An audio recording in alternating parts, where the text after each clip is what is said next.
My goals for playing, just get better, keep being original.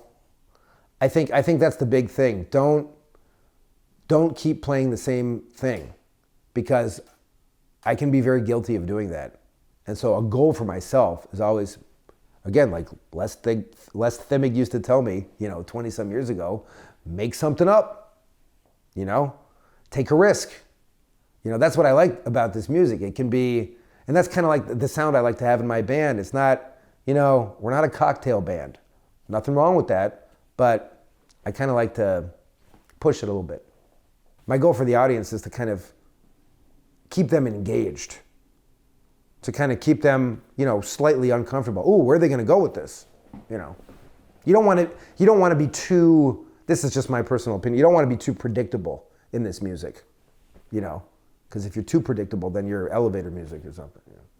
I think you have to be willing to take risks. I think you have to kind of interact with people in your band based on what they're doing in that moment.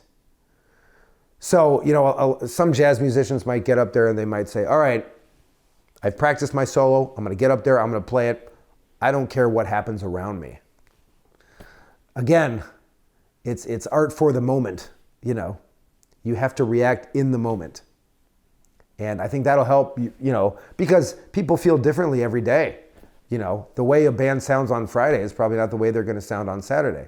If they sound exactly the same every time they go out and play, that might get a little too predictable for people. So, yeah, don't be afraid to fail. And I wouldn't even call it failing. I think it was Ron Carter who said about the second quintet with Miles. What he really liked about it, he described it as being like I think he used the word laboratory. The stage was a laboratory, and they would do experiments. And sometimes it would maybe blow up in your face. What can you do?